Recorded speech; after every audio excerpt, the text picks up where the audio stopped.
Hey, what's up everybody? Awall here with another Shadowgun Legends Beginner's Guide video. This one's going to be all about Revenant, the tank character that the game's going to launch with. He's got two abilities, Roar, which is going to slow down the enemy team in a 90-degree cone in front of you, and then he's got Inner Rage, an ability that makes you super huge, take less damage, do less damage, but most interestingly, you'll be able to be faster with that ability, so you can get up in people's faces and just be freaking gigantic.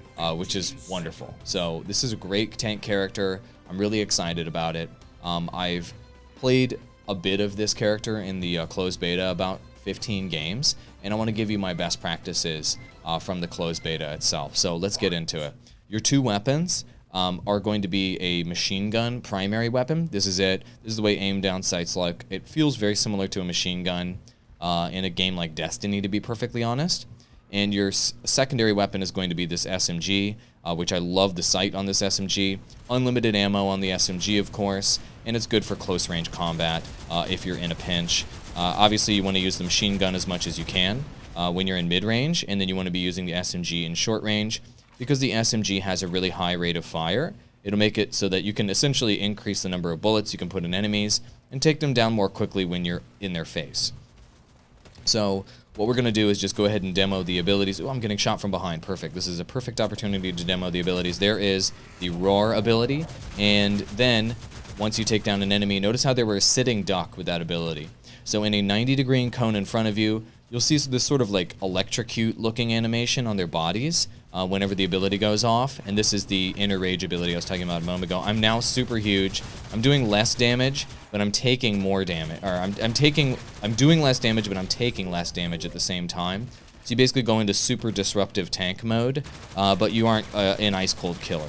In the current version of the game in closed beta, the Inner Rage ability reduces your damage output by down to 60% of what it normally is, and then when they're launching the game, though, they're going to buff that so that you do 90% of the damage that you normally do, so that it's less of a damage decrease when you go into that mode. I agree with that. I think in the closed beta, Revenant is the weakest character in the game. Unfortunately, he's the only tank option, but with that significant buff, basically when you use your Inner Rage when this game launches, you'll get super huge, you'll take way less damage, you'll do 90% of the damage you normally do, and you'll go faster. So it just makes it so that you can get up in front of people. You can basically block the field of view of snipers like Willow. You can block the field of view of assault characters like Slade, and you can roar the entire team and slow them down for it to be extremely effective in team fights. So there you go. As you can see, he's slow, he's just a sitting duck, and I can just kind of switch to my SMG. I'm getting double teamed right now, so I might die. Let's see what happens. You definitely don't want to go 2v1 unless you can help it. And notice how much more effective my SMG was in close range, given that this is a mobile game that has difficulty aiming. The SMG is great because of that high rate of fire and the unlimited ammo. So don't be afraid to switch to your SMG when you're chasing somebody down like this. It's just more effective. And then when you see folks at mid-range, like at about this distance or this distance, switch to the machine gun, fire down the hallway like this, and then you can basically take advantage of the mega damage that your machine gun does. And notice how the Roar kind of went through the wall there. So it does have a really good area of effect, and it looks like it's not super picky about walls, which is cool. So if your team is, say, hiding behind a wall like, oops, well, I just let myself get double teamed and shot in the head by a sniper. But let's say you're on the corner and you know the enemy team is around that corner and you're trying to break in to capture the flag. You can roar around the corner, you can get everybody slowed down and debuffed, and then your team can move in and start killing them. So it makes for, essentially, the ultimate engagement ability in this game. So think of it as that. You're going to want to roar first to debuff the enemy team. Then once you start taking then when you're about to take damage, you'll use your Inner Rage, and then you just get all up in their face and soak up all the damage. That's essentially the ability rotation that you're going to want to. Notice how the machine gun was super effective in this kind of mid-range area here. So if you see the enemy team trying to come down these alleyways, machine gun, do not use SMG for that. When you're going up the stairs, and you kind of see yourself getting in close quarters like this, let's see if that hit him through the wall there. It did. See how it hit Slade through the wall? Amazing. That ability is so amazing. So people are hiding like through these walls here. You get them like right on the corner. You can hit them with that ability and slow them. So sick. And then you can go through the wall, essentially go around the wall, and then there's slowed enemies in here if they're trying to capture this midpoint. That's freaking great.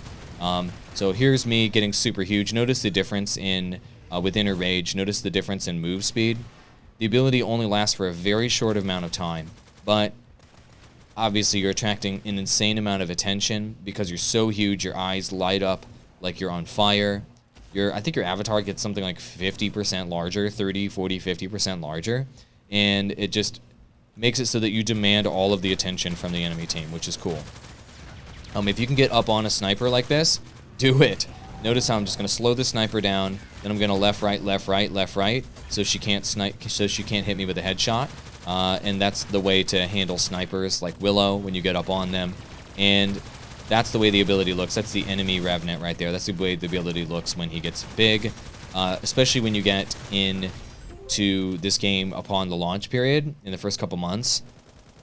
I think players are going to be very, very distracted by that ability, and they're going to end up focusing Revenants down when they use that ability, and that's something that you shouldn't be doing. Now, you might be wondering, why are you not capturing the flag? Well, because I want to just show you as much of the actual gameplay as possible, but as Revenant, this would be the last tip for the video. You want to be the one grabbing the flag and then running with it. Here's what I mean. Use your Inner Rage ability, and notice how I went faster when I used that ability, and I became tankier when I used that ability, and you want to be the flag bearer and capture the flag because you're the tankiest character in the game. Your HP right now is 170. It's going to go up to 200 at launch. That's double what Slade's is. So you want to be the flag bearer with Revenant. That's the basics you need to know as a beginner that's playing as Revenant. If you love tank characters, this is the only option in this game. There's nothing close, really. I'd say actually the second tankiest character in the game truly is probably going to be Sarah because of her heals and her bubble, and then maybe the third would be Slade. So this is the only actually tanky character in this game. It's going to be your best option. Thank you for watching. Be sure to subscribe for more Shadowgun War Games, and I'll see you in the next one, Shadowguns. Adios.